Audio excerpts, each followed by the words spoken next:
Pokémon Mystery Dungeon, one of the most beloved spin-off series in the fandom, and because of its popularity it eventually received a handful of animated specials. There are 3, technically 4 to talk about, each one released to coincide with the release of a video game. And if you've never seen them, well thankfully they're available for free on the official Pokémon YouTube channel. So let's make a movie marathon night by compiling together some of my reviews. First off is Pokémon Mystery Dungeon Team Go-Getters Out of the Gate. This was originally aired in 2006 on Cartoon Network and was meant to promote the Red and Blue Rescue Team games. So grab that popcorn and let's get going. Up next, Pokémon Mystery Dungeon Team Go-Getters Out of the Gate. The basic premise to start things off is pretty similar to the games, as we follow an unnamed human who's been transformed into a Squirtle. He teams up with a Charmander and Chikorita, the iconic Kanto starter trio, and they form their own rescue team, Team Go-Getters. For one thing, I really like how the Pokemon look in this short. They're still on model, but it looks like their posture is a little different to better anthropomorphize them. It's still produced by OLM, the studio that's been handling Pokemon since the beginning, but this one was done by the team that normally handles the movies. But anyway, this 30-minute short wastes little time as it quickly catches Squirtle up with everything in this world, like rescue teams, Kecleon Shop, and everything else. Of course, we're also introduced to Team Meanies, as both teams are tasked with rescuing Pichu's older brother, Pikachu. It's all more cute than anything, but I like seeing all these Pokemon talking with each other with the voices of usual Pokemon voice actors, even though some of them can be a bit grating over time, just because of the fact that they're imitating these cutesy little Pokemon. But after Team Meanies gulps up all of their berries, Team Go-Getters receive help from Kangaskhan and mosey their way into the caves. Another great thing about this short is that they use music from the games, of course made in TV quality instead of the Game Boy quality.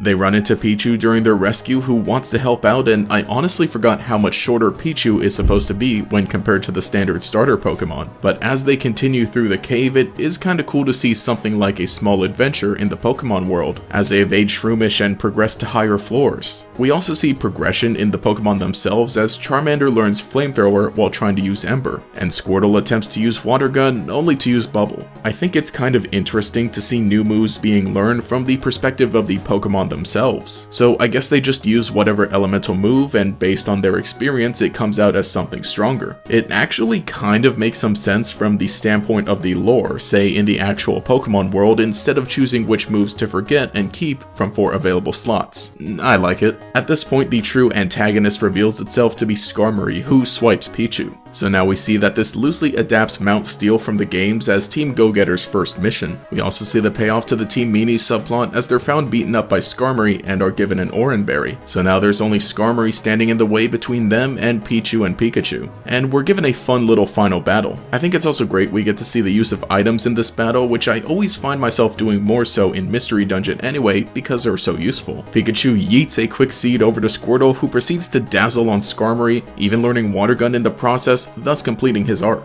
And Skarmory calms down after being beaten up, so all is well. And even though the mission is complete as Pikachu and Pichu are saved, it still kind of feels a little like there should be more. That's mostly because things end on an open note, and not necessarily a cliffhanger, but there's still the promise that Team Go-Getters will continue their adventures, as they even are seen heading off to the Pelipper post office, which we don't even get to see the inside of. I do get that this whole thing was meant first and foremost to be an advertisement for the games, or at least a one-time thing. But should they have continued this in an actual spin-off anime series, this would have been a great first episode. Of course, had this thing been continued in a full-on series, some things would be a little different. I think this specific mission with Skarmory would have been maybe in episode 2, because the rescue of Caterpie in the games just works so well as an introduction to the world and the 2 main characters. And of course the payoff with Team Meanies wouldn't have happened within the first episode to keep them as a constant antagonistic force. The whole concept of Mystery Dungeon really just lends itself so well to an entire series. But seeing as this short was meant to be a one and done kind of thing, it all actually works well together the way it's done. It does exactly what it sets out to and is enjoyable pretty much the whole watch. And so that has been Pokémon Mystery Dungeon Team Go-Getters Out of the Gate.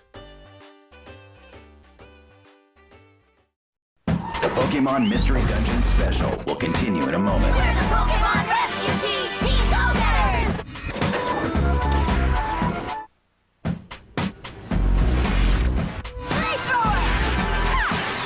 And now, back to the Pokémon Mystery Dungeon special.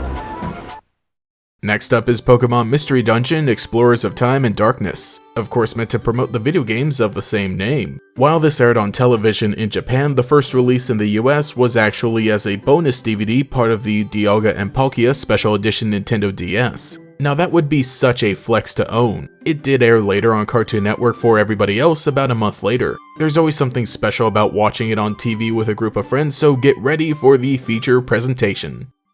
Up next, the premiere of Pokémon Mystery Dungeon Explorers of Time and Darkness. In Pokémon Mystery Dungeon Explorers of Time and Darkness, things start off with Grovyle stealing the time gear as usual. Except his voice sounds a lot deeper than I thought it would. I wonder who voices him. Dan Green? Entei, and the Pharaoh? He was always there, from the very beginning. But anyway, we also catch up with a Chimchar who wants to become an explorer, and a Piplup who was a human and has been transformed into a Pokemon. Great, we're all set up once they head over to Wigglytuff's guild. It plays out a little similarly to the beginning of the game, which is honestly no problem at all. The Team Go-Getter short was the same way, and it's all in service of bringing the world to life and giving a taste of what's to come. When they meet all of the Pokemon in the guild, I actually like the voice acting here. In the last short, I said the voices sounded a little odd, but this time around, each voice fits each Pokemon very well. They sound how you would expect them to, and all of the voices are very charming. And I think having a few more characters to interact with is a good idea. It helps with the world building since we see more of the Pokemon inhabiting this place. After hearing Piplup's story of actually being a human, Wigglytuff lets them join the guild, and the next day, they get their first assignment. Recover a Gabite scale to help a Shinx. Perfect. And they're teamed up with the final Pokemon, the grass starter, to complete their team, Sunflora. And she's just a beautiful ray of sunshine. I can't get enough of her. Although the mystery starts to build when Piplup has actually had a vision of their shopping trip, so something is going on. But they buy some drip and head on out to the cave. Things start feeling a little formulaic when they encounter Team Razorwind, the mean guys, who have been beaten up by Gabite. Their introduction earlier in the short and fall later on feels just like a footnote, because they're not really that mean to the main characters, and so their failure doesn't really mean anything aside from setting up how strong Gabite is, who, by the way, gives our team a challenge with a pretty good battle. Sunflora is hard carrying Chimchar and Piplup until Gabite uses Attract and Now that I have a good look at you, you're cute. Oh, yeah, but... yeah, that looks about right. Thankfully, the drip comes in handy and they beat Gabite, who chills out and gives them a scale. Shinx feels better and the whole short works really well. It serves as an introduction to the story and is cute the whole time. But I feel like I'm forgetting something. Oh yeah, the time gear. While they do acknowledge that it's been stolen and that Piplup will be working toward discovering the mystery of his transformation, it still feels like a huge cliffhanger. What now? Am I just gonna have to play the actual game? If only there was more to— oh hey, there is.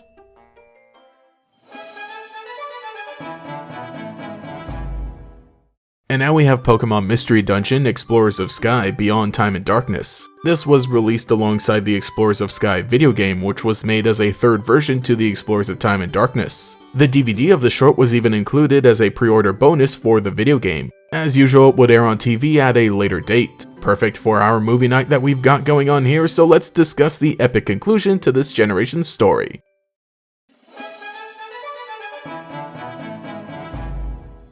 And now on to Pokémon Mystery Dungeon Explorers of Sky Beyond Time and Darkness. We start this one off with a huge lore dump, and it actually kind of works out, say if this were like the second episode following the first. Or at least it serves as a refresher. But I guess I did have to play the game in between because I could have used a little more refresher, and by the way, Grovyle is here as well. But our goal is set: defeat Dialga and stop all the crazy time shenanigans. Thankfully, having Grovyle as a main character now means we get to listen to the vocal syrup that is Dan Green's voice. Most of this short is almost non-stop action, and it's a big final confrontation. If this was a whole series of say 12 episodes and this was the finale, it would be lit. But our group is met by Dusknoir and a bunch of Sableye, which they make quick work of. And after they stop Dusknoir, the heavy-hitting lore comes out. See, both Grovyle and Piplup are from the future, and if they stop the time shenanigans, they'll save the Pokemon here, but the two of them will disappear. Alrighty, some interesting stakes with a side of emotional tension. I sure hope this doesn't end badly. Anyway, Dusknoir attempts to sneak a attack Chimchar, but Grovyle sacrifices himself to bring Dusknoir into the portal to the future. So yeah, it kinda ends badly. It's done so well, and it maintains the emotional impact. Even though we wouldn't have known Grovyle too long if you're just watching the two animated shorts back to back, the tone is still handled perfectly. But now it's up to Piplup and Chimchar to defeat Dialga. There's still some emotional tension in the air, as Piplup will also disappear unbeknownst to Chimchar should they succeed, but at least we're ready for the next challenge.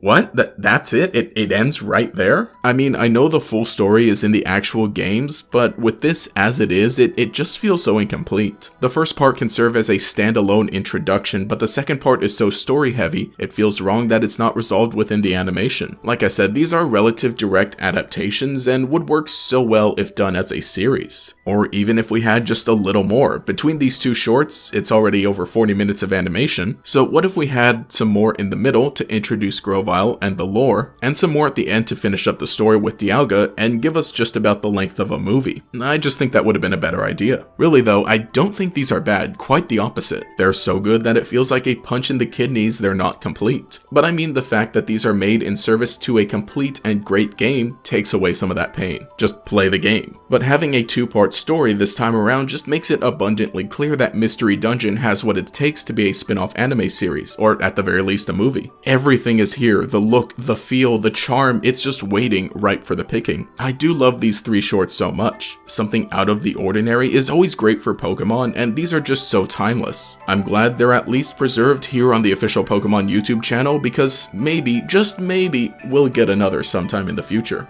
But only time will tell. And so that has been the Pokemon Mystery Dungeon anime shorts. The Labor Day Pokémon-a-thon now continues. Now this is pretty much where the full anime specials end for the Mystery Dungeon series. However, during the lead up to the Gates to Infinity video game, there were 2 animated trailers released that combined to a total of 6 minutes long. Nowhere near as monumental as what we got for the other games, but let's take a look at this little animated trailer.